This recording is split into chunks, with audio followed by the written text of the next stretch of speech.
Hey guys, welcome back to my channel. Today I'm going to show you how to make this DIY rustic wooden box. Using my miter saw, I chose to cut down a 1x4x6 board as well as a 1x6x6 board. For the 1x4x6, I divided the board into two pieces of 17 inches that I was going to use for the side pieces of my box. And then for the 1x6x6 board, I used for my bottom as well as the short sides and cut them down to 5 3/8 as well as 5 3/8 and 17 inches. At this point, the measurements may seem a little confusing, but just keep in mind what you're trying to do is make sure that all your measurements are equal enough to create a very even box. You want 2 even sides, another 2 even sides, and then a solid bottom.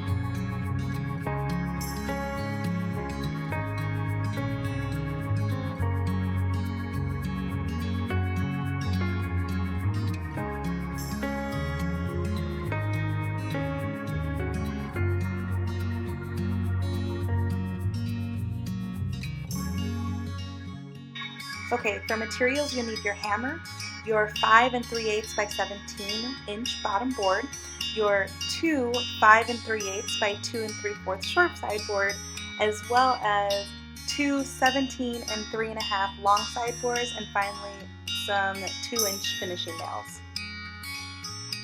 Here what I'm doing is I'm really just preparing the board for a nail. I figured that I would try and get it in as much as possible, so then it made it really easy to actually go through that second board and then connect the two. Looking back at this part, I actually kind of wish that I would have also used some wood glue just as another level of security. Also, I think that it would have made it a little tackier and the board might have not bounced around so much. Either way, it worked out, but I think that's a suggestion maybe for anybody looking to do this themselves.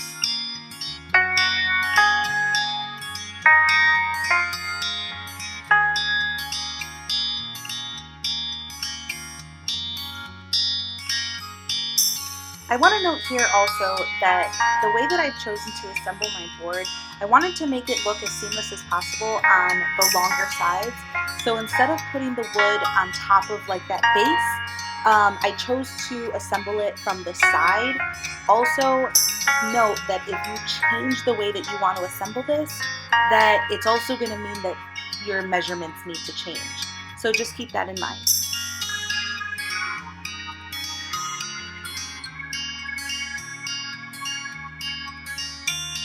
Also, as a note, here I did mess up a little bit. I noticed that my nail was going in at an angle and it did pop out through the bottom. This is an easy fix. I'll end up putting some wood filler in the end and you'll never even notice the difference.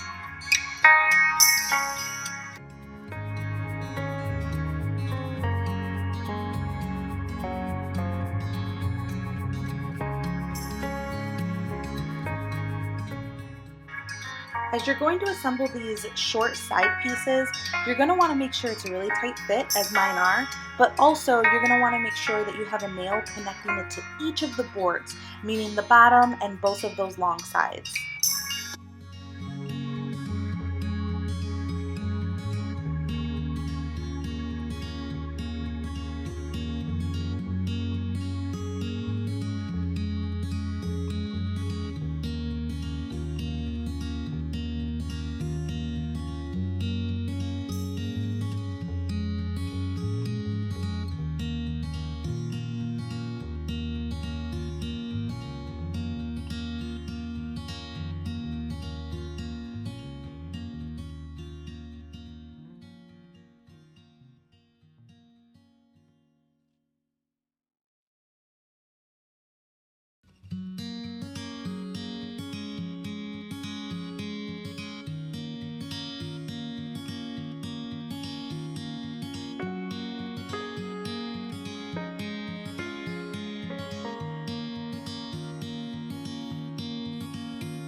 Okay, so now it's time to attach the handles to the sides of this box. There's a couple really easy ways that you can achieve this. I decided that I wanted to use a permanent marker. So what I did is I actually colored the little screw holes on the handles and made sure that it was wet and put it against my wood, leaving little permanent marker marks exactly where I need to then make a drill hole.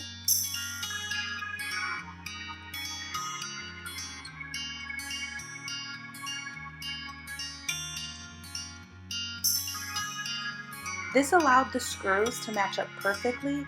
So I went ahead and I used the screws that the actual handle kit came with, and I screwed them in slightly. Because you'll actually be drilling into the handle itself, you don't want those screws to be popping out too much of the wood. I wanted to make sure they were aligned properly, and then I went ahead, placed the handle where it needed to be, and then finished up the drilling process and tightening it in, making sure that those handles were secured properly.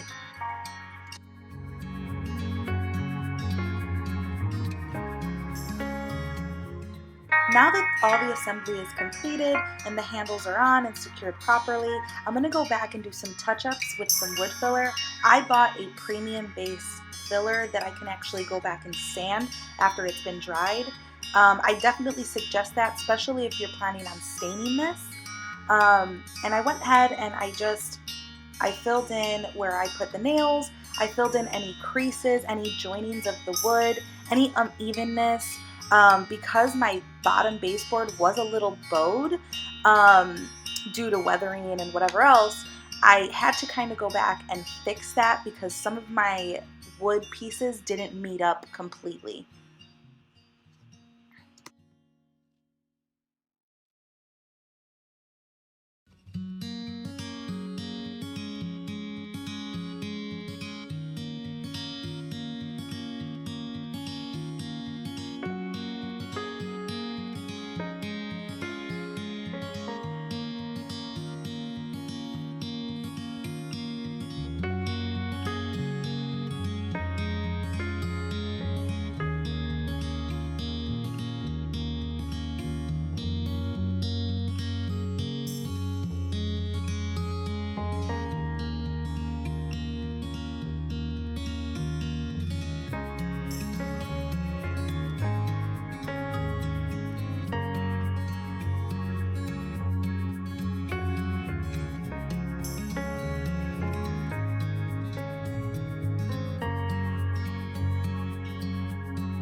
Okay, so it took about 2 hours for that wood filler to dry completely.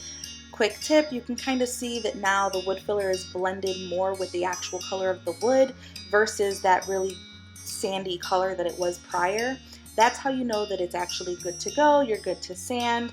And so what I did is I used a 220 grit sandpaper block and went over those spots that I wood filled, as well as any kind of uneven wood areas, and really just making sure that this box is getting down to a really smooth consistency, preparing for sanding, painting, or whatever's to come.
So now I'm going to be using my painter's tape to cover up those handles to protect them from any kind of stain or paint that I choose to do at this point. In retrospect, I will say that I could have avoided this by holding off on attaching these handles till the very end after stain and paint has already been applied.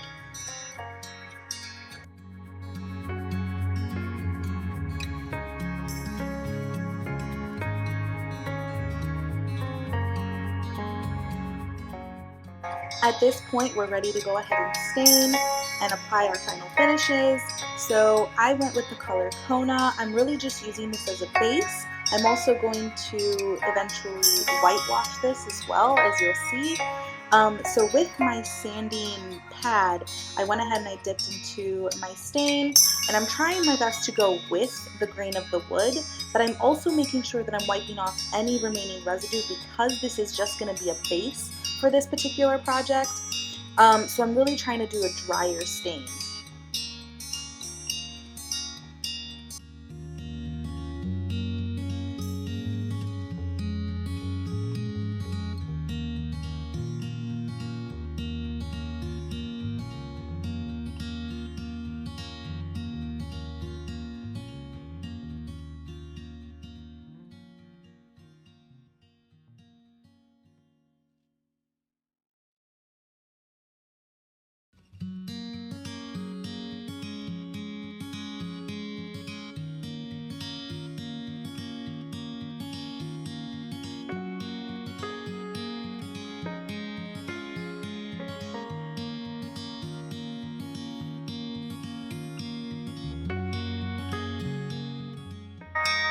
Now, because this is a very square kind of rectangle box, I'm going to need to go in and really get those sharp edges with something a little more precise. So I just used a regular little paintbrush that I bought, I think, from the dollar store, and added stain really in those crease areas that I couldn't get my sanding pad into.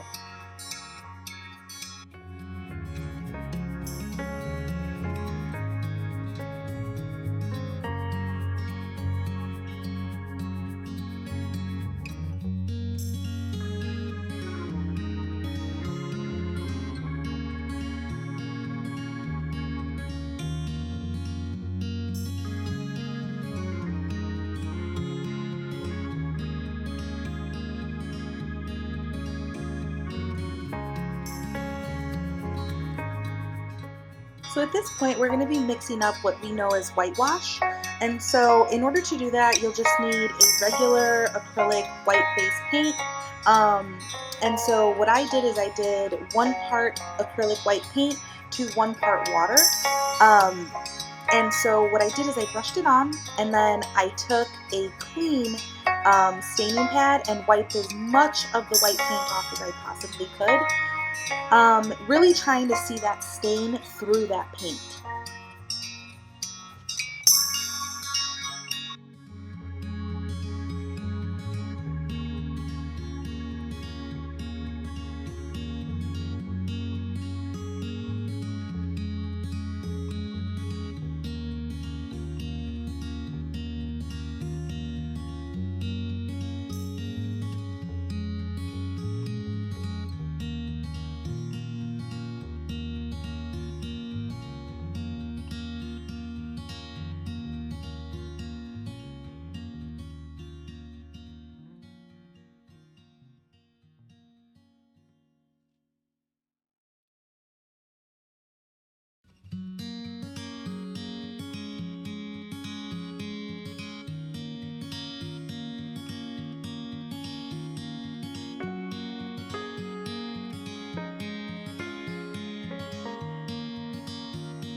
So at this point, I'm going to go ahead and use that same sanding block that I used earlier, and I'm really going to distress this top coat of whitewash. My goal is to really kind of get that grain of wood showing through, as well as that base stain. I didn't want this to look like it's been painted white, but instead I wanted to look like it had a layer of what looks like white. But really I wanted that wood grain to show through. And it really left like a really pretty grayish tone to this box, which I really, really liked.